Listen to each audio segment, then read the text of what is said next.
इयत्ता 11वी विषय मराठी। विद्यार्थी मित्रांनो, पान नंबर 29 वरती या। गद्य नंबर 7 माणूस बांधूया। माणूस बांधूया। लेखक प्रवीण दवणे, 1959, अलीकडील कवी व साहित्यिक लेखक।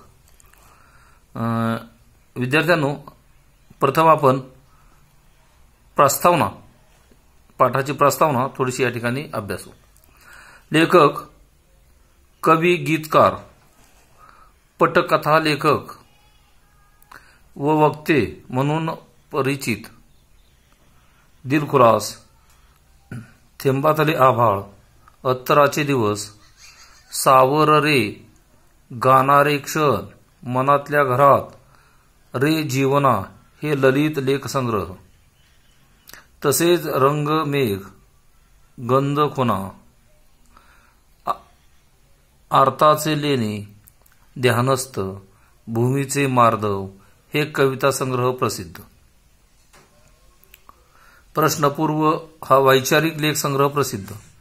दिलखुलास, थेंबातले आभाळ, सावर रे, लेखनाची आनंद यात्रा,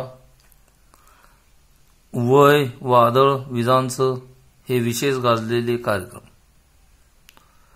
सर्वोत्कृष्ट वाङ्मयाच्या महाराष्ट्र राज्य पुरस्काराने 5 वेळा सन्मानित। गदिमा प्रतिष्ठान पुणे या संस्थेचा चैत्रबन पुरस्कार, मास्टर दीनानाथ मंगेशकर प्रतिष्ठानचा शांता शेळके सरस्वती पुरस्कार आणि अन्य अनेक पुरस्कारांनी सन्मानित। दुसऱ्या परिच्छेदमध्ये बघा, प्रस्तुत पाठ प्रश्नपर्व या वैचारिक लेख संग्रहातील आहे। संवाद हा माणूसपणाचा धर्म आहे। संवादाबरोबरच आज आवश्यक आहे तो मने एकमेकांना सुसंवादाने जोडण्याचा ध्यास। मोबाईल, इंटरनेटच्या जमान्यातील आजच्या पिढीचा प्रत्यक्ष संवाद तुटत चालल्याची खंत या पाठात व्यक्त झाली आहे। केवळ यंत्र संवादापेक्षा प्रत्यक्ष माणूस बांधणाऱ्या हृदय संवादाचा आग्रह धरणारा हा पाठ वर्तमान स्थितीत अंतर्मुख करणारा आहे। विद्यार्थ्यांनो, लेखकानं या ठिकाणी माणूस बांधूया या पाठात या ठिकाणी सांगण्याचं नेमकं या ठिकाणी काय सांगितलेलं आहे, तर या ठिकाणी आजच्या काळात माणसाशी संवाद कमी झाला आहे। त्याचं मुख्य कारण म्हणजे मोबाईल आणि इंटरनेट सेवा, संगणकाच्या काळातील म्हणजे आजच्या पिढीतील या ठिकाणी, त्यामुळे माणसं एकमेकांशी संवाद साधण्यास कुठेतरी कमी पडत आहेत। म्हणून या ठिकाणी लेखकानं हा पाठ तुमच्या पुढे ठेवलेला आहे। प्रवीण दवणे, लेखक प्रवीण दवणे हे विद्यार्थी प्रिय प्राध्यापक आणि लोकप्रिय लेखक, कवी, गीतकार, पटकथा लेखक, वक्ते म्हणून या ठिकाणी परिचित या ठिकाणी आहेत। त्यांच्या अनेक कथा, कादंबऱ्या प्रसिद्ध आहेत। त्यांना प्रामुख्याने 5 पुरस्कार या ठिकाणी मिळालेले आहेत।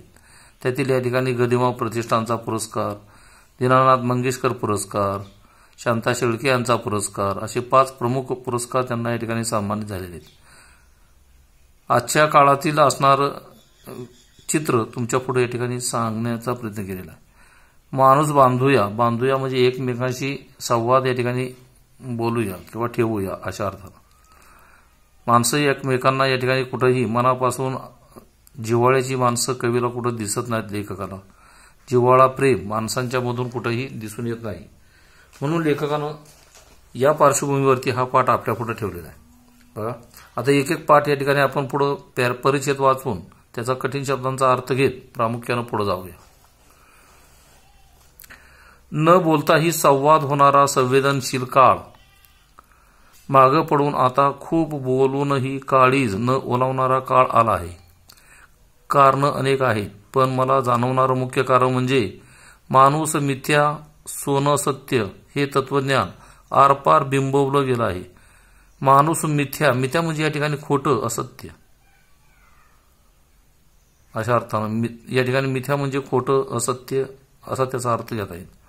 तत्वज्ञान आरपार बिंबवलं गेलं आहे। पैसा मिळवला की माणूस सुखी होतो हा निष्कर्ष गरिबीतून येऊ शकतो, पण गरिबी दूर करताना दुसरेच एक आंतरिक दारिद्र्य म्हणजे मनाचं दारिद्र्य, मनापासूनचं दारिद्र्य निर्माण होऊ नये याची दक्षता मार्केटिंगच्या भरात घेतली गेली नाही. मार्केटिंग म्हणजे या ठिकाणी काय प्रामुख्याने सांगता येईल, एखाद्या वस्तूला बाजारात या ठिकाणी विक्री योग्य या ठिकाणी बनवण्यासाठी केलेला एक यशस्वी प्रचार म्हणजे मार्केटिंग म्हणतो आपण त्याला. अलीकडे MBA वगैरे आहे ना, उच्च शिक्षण, त्या दृष्टिकोनातून हा मार्केटिंग शब्द इथं आलेला आहे. बघा, एक आंतरिक दारिद्र्य निर्माण होऊ नये याची दक्षता मार्केटिंगच्या भरात घेतली गेली नाही. यातून संवाद, सुसंवाद, प्रेम, माया, वात्सल्य काय मिळणार, भावनेवर का जगता येणार असे प्रश्न विचारणारा एक वर्ग जगात निर्माण झाला. या वर्गाच्या हातात प्रसारमाध्यमे होती, उद्योगधंदे होते.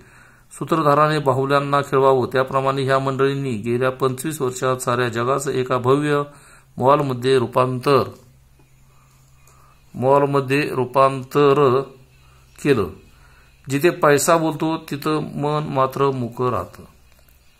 बघा, प्रस्तुत परिच्छेदमध्ये लेखकानं नेमकं आपल्याला काय सांगितलेलं आहे, माणसातील असणारा संवाद, जिव्हाळा, आपुलकीची माणसं कुठं या ठिकाणी लेखकाला दिसून येत नाही. म्हणून या ठिकाणी म्हणतोय माणसाची एकमेका जवळून, मनापासून, अंतःकरणापासून माणसं कुठंही या ठिकाणी कवीला दिसून येत नाही. जेव्हा त्याच्या बोलण्यातून जिव्हाळा, प्रेम दिसत नाही.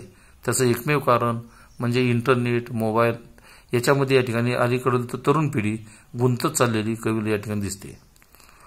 मनुष्य या ठिकाणी मार्केटिंग म्हटले कामापुरतीच या ठिकाणी संवाद साधतायत अशा अर्थानं. म्हणून या ठिकाणी कवी या ठिकाणी म्हणतोय की 25 वर्षात साऱ्या जगाचं एक भव्य मॉलमध्ये रूपांतर केलं, जिथं सर्वत्र या ठिकाणी पैसा, या ठिकाणी मन मात्र मुकं, माणसांचा संवाद कमी झाला. पण पैशासाठी मनुष्य या ठिकाणी फक्त संवाद साधतोय अशा अर्थानं. दुसऱ्या परिच्छेदमध्ये बघा, एकदा पैशानंच जगता येतं, पैशासाठी जगायचं असतं. हाच जगण्याचा उद्देश झाला की मग शिक्षण पैशासाठीच होतं. सजणं, धजणं, प्रेम, कलानिर्मिती, श्रद्धा, भक्ती, मंदिरं याचीही दुकानं होतात.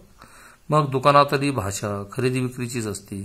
तिथे संवाद नसतो, असतो तो खरेदी विक्रीचा व्यवहार. आज या ठिकाणी मार्केटिंगच्या संदर्भात किंवा उद्योग व्यवसायाच्या दृष्टिकोनातून किंवा व्यापाऱ्याच्या दृष्टिकोनातून लेखकाला असं सांगायचंय, जसं या ठिकाणी व्यापारीकरण असतं तशी माणसं या ठिकाणी वागतात. कामापुरतं या ठिकाणी फक्त या ठिकाणी संवाद साधतात. सजणं, धजणं, प्रेम, कलानिर्मिती असे यामध्ये माणसं आज या ठिकाणी गुंतून या ठिकाणी गेलेली. जसं या ठिकाणी बाजारपेठेमध्ये दुकानातील खरेदी विक्रीची या ठिकाणी भाषा असते, तसाच संवाद आज या ठिकाणी नातेवाईकांच्या मध्ये सुद्धा दिसून येतोय. व्यावहारिक दृष्टिकोनातून ही माणसं आज या ठिकाणी बनलेली आहेत अशा अर्थानं.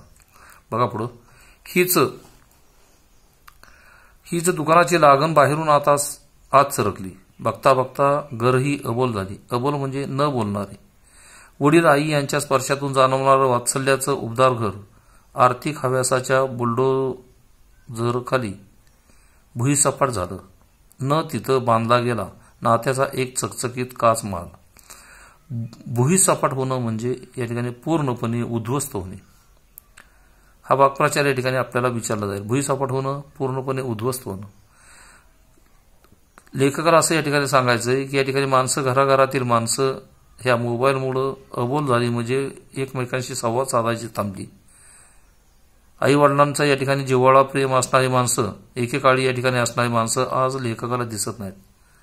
प्रत्येक जण या ठिकाणी हव्यास, स्वार्थामध्ये या ठिकाणी गुंतलेला दिसतोय. म्हणून या ठिकाणी म्हटलंय नात्याचा एक चकचकीत काच महाल. जसं महालामध्ये या ठिकाणी माणसं या ठिकाणी राजे वगैरे राहतात, तशी आजची कुटुंब सुद्धा स्वतःपुरती या ठिकाणी पाहत आहेत, दुसरीकडे या ठिकाणी पाहत नाहीत. म्हणजे अशा अर्थानं एकमेकांचा जिव्हाळा किंवा आपुलकी या ठिकाणी कुठेही दिसून येत नाही. इथं माणूस दिसत होता बघा, पण जाणवत नव्हता. ओठ हलत होते पण साथ पोचत नव्हती. ज्या पिढीनं उत्कट नात्याचं दुथडी भरलेलं काठ अनुभवलं, ती पिढी काठावरच फेकली गेली. इथे या ठिकाणी दुथडी म्हणजे या ठिकाणी नदीचं दोन या ठिकाणी किनार, अलीकडील काठ आणि पलीकडील काठ. म्हणजे या ठिकाणी जवळ आणि लांबचं अशा नात्याचा संदर्भ देता येईल. ती पिढी काठावरच फेकली गेली. डोळ्यात खिन्न अश्रू आणि काळजात क्रंदन घेऊन फक्त बघत राहिली. खिन्न म्हणजे या ठिकाणी दुःखी कष्टी अशा अर्थानं. क्रंदन म्हणजे या ठिकाणी रडू आक्रोश, काळजात रडू आक्रोश अशा अर्थानं. फक्त बघत राहिली. हे काय घडतंय? माणसं असं का वागतायत? शिक्षणाचं असं काय होतंय? वृत्तपत्र समाजाला कुठं नेत आहेत? कोसळत कोसळत अजून सारी पडझड कुठपर्यंत खाली जाणार आहे? याचा पोखरणारा भोंगा घेऊन 70-75ची मनं कातर होत राहिली. या ठिकाणी असं म्हटलेले कातर होणे, मन कातर होणे म्हणजे या ठिकाणी भयभीत होणं. या ठिकाणी जी 70-75 वयोगटातील असणारे माणसं आहेत ती या ठिकाणी एकंदरीत ती भयभीत झालेली त्यांची मनं. अर्थात त्यांना काय वाटतंय याकडे लक्ष द्यायला दुकानरूप जगाला पैशानंच सुख खरेदी करायला निघालेल्या घराला वेळच कुठं होता. तरुण चाकं धावत होती. म्हातारे पाय काठावर थरथरत उभेच होते. पहिलं तीराची नाव येईल म्हणून या ठिकाणी आजची पिढी किंवा दुसऱ्या किनाऱ्यावर पोचायचं आपल्याला, दुसऱ्या एखाद्या या ठिकाणी अंतरावर या ठिकाणी जायचं म्हटलं तर या ठिकाणी जाता येत नव्हतं. म्हणून या ठिकाणी नदी दुथडी जशी या ठिकाणी भरून वाहत असते, पुढल्या या ठिकाणी मनातील इच्छाकांक्षा पूर्ण होण्यासाठी अनेक या ठिकाणी आज अडथळे या ठिकाणी येत आहेत अशा अर्थानं. म्हणून या ठिकाणी लेखकाला या ठिकाणी म्हणायचं आहे की आजचं या ठिकाणी जुन्या विचाराची माणसं कसं तरी जीवन जगत होत आहेत, पण आजची तरुण पिढी एक 25 वर्षाच्या आतील चित्र थोडंसं लेखकाला वेगळं दिसून येते.